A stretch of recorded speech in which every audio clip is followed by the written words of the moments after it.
जब आदरणीय प्रधानमंत्री विधानसभा के अंदर आएंगे, विधानसभा परिसर में आएंगे और शताब्दी वर्ष का जो पूर्ण हो रहा है उस कार्यक्रम को भी संबोधित करेंगे। इस अवसर पर जो स्तंभ बना है, शताब्दी स्तंभ, उसका उद्घाटन करेंगे और वह मुख्यमंत्री जी, संपूर्ण मंत्रिपरिषद के लोग आदरणीय प्रधानमंत्री जी का अभिनंदन पटना हवाई अड्डा पर करेंगे।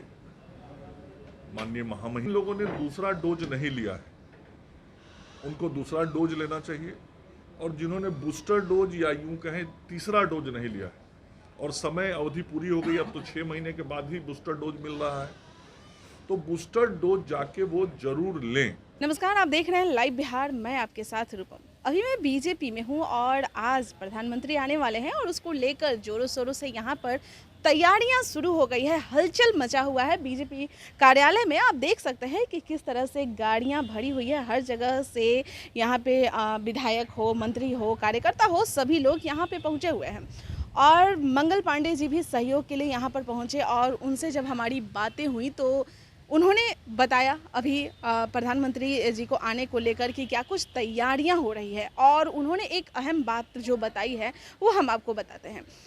अहम बात यह है कि हमारे उप मुख्यमंत्री तारकिशोर जी, जो कि इस प्रधानमंत्री जी के आने पर उस कार्यक्रम में सम्मिलित होने वाले थे, वो अब नहीं होंगे। जी हाँ, आपने सही सुना, वो अब कार्यक्रम में सम्मिलित नहीं होंगे क्योंकि उन्हें कोरोना पॉजिटिव उनका रिपोर्ट आ गया है और उसके लिए अभी वो क्वारंटाइन रहेंगे, अभी वो नहीं पहुँचेंगे।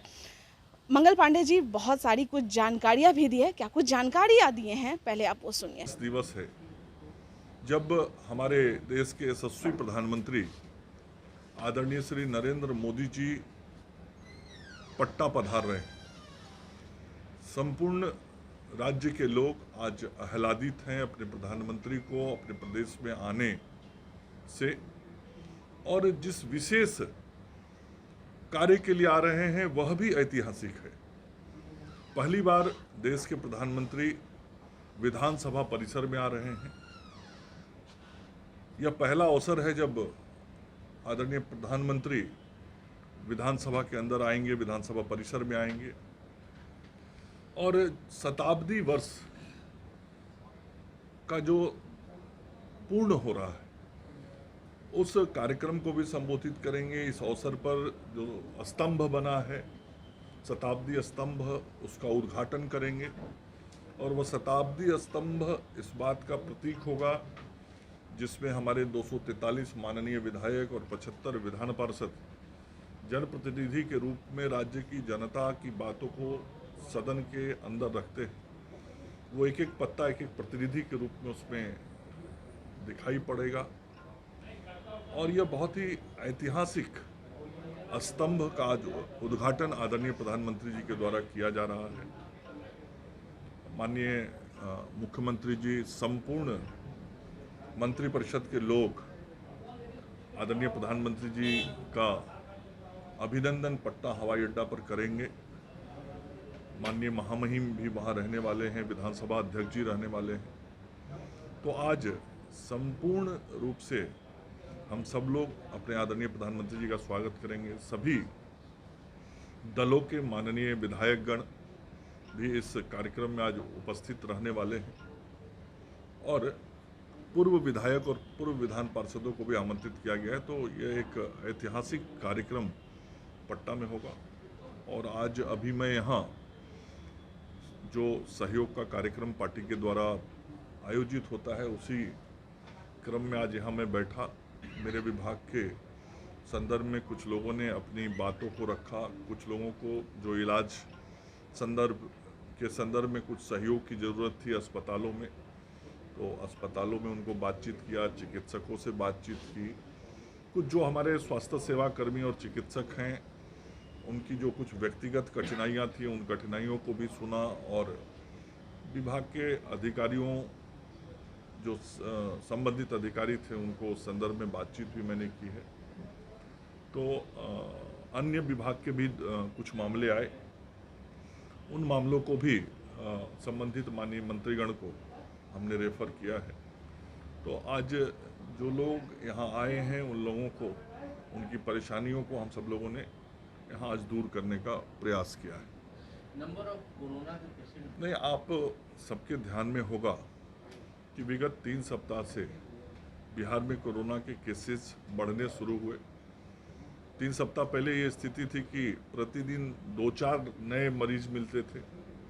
कुल एक्टिव केसेस की संख्या घट के लगभग 20 के आसपास आ गई थी, लेकिन इधर कुछ दिनों से ये संख्या 400-300 से ऊपर प्रतिदिन नया केस आ रहा है। कुल एक्टिव केसेस जो हैं वो भी 1700-1800 से अधिक हो गए और ये नंबर ऑफ केसेस जो बढ़ रहे हैं उसके कारण हम सबों की चिंता बढ़ना स्वाभाविक है और इसके लिए हम सब लोग लगातार काम कर रहे हैं।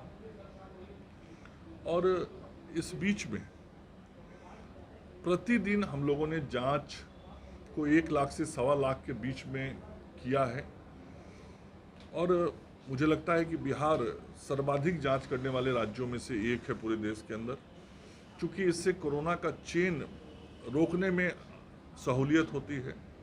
उसके अलावा कोरोना के बचाव का जो सबसे बेहतर उपाय टीकाकरण है, उस कार्य को भी बहुत तेजी के साथ किया जा रहा है। हर घर दस्तक कार्यक्रम हमारा लगातार चल रहा है। घर घर दरवाजे पे जाके टीका देने का काम हो रहा है। इसके अलावे कई विशेष दिवसों पे हम महाअभियान चला रहे हैं और इस महाअभियान के तहत एक दिन 7 लाख 8 लाख टीका भी विशेष दिवस पे दिया जा रहा है और अभी तक राज्य में 13 करोड़ 85 लाख से अधिक टीका दिया जा चुका है और प्रतिदिन देश में टीका देने के मामले में भी बिहार उत्तर प्रदेश के बाद दूसरे नंबर पे रहता है। उत्तर प्रदेश की आबादी बिहार से दुगनी है, तो बिहार दूसरे नंबर पे रहता है। मतलब टीकाकरण का काम हम बहुत तेजी से कर रहे हैं और इस प्रकार से कोरोना को रोकने के सारे प्रयास हो रहे हैं। और आप पूरे देश के आंकड़े को देखेंगे तो बिहार की आबादी जितनी बड़ी है उस अनुपात में बिहार में आज भी जितने पॉजिटिव केसेज आ रहे हैं दूसरे राज्यों की तुलना में वो बहुत नियंत्रित हैं, हम कम कह सकते हैं। और हम आप सब मित्रों के माध्यम से आम लोगों से अपील बार बार करते रहे हैं और फिर करते हैं कि जो कोरोना के प्रोटोकॉल्स हैं, खास करके मास्क लगाना, साफ सफाई रखना, बहुत भीड़ भाड़ में जाने से बचना, ये सारे काम अभी भी लोग को करना ही चाहिए। और जिन लोगों ने दूसरा डोज नहीं लिया है उनको दूसरा डोज लेना चाहिए और जिन्होंने बूस्टर डोज या यूं कहें तीसरा डोज नहीं लिया है और समय अवधि पूरी हो गई, अब तो 6 महीने के बाद ही बूस्टर डोज मिल रहा है, तो बूस्टर डोज जाके वो जरूर लें।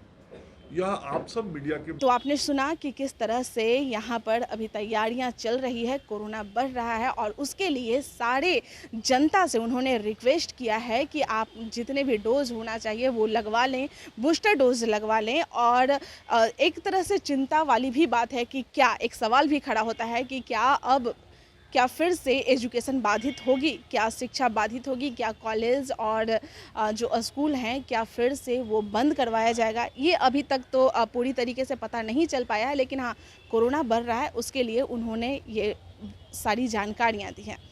और तेजस्वी यादव ने जो सवाल खड़ा किए थे जनगणना पर, उस पर भी उन्होंने जवाब दिया है कि ये जनता की ये चीज़ है, इसमें जो अगर अगर जनगणना जो होती है उस पर उन्होंने जो बताया है वो आपने सुना ही। चलिए फिलहाल के लिए बने रहें लाइव बिहार के साथ। लाइव बिहार यूट्यूब पर सब्सक्राइब और फेसबुक पर लाइक जरूर करें।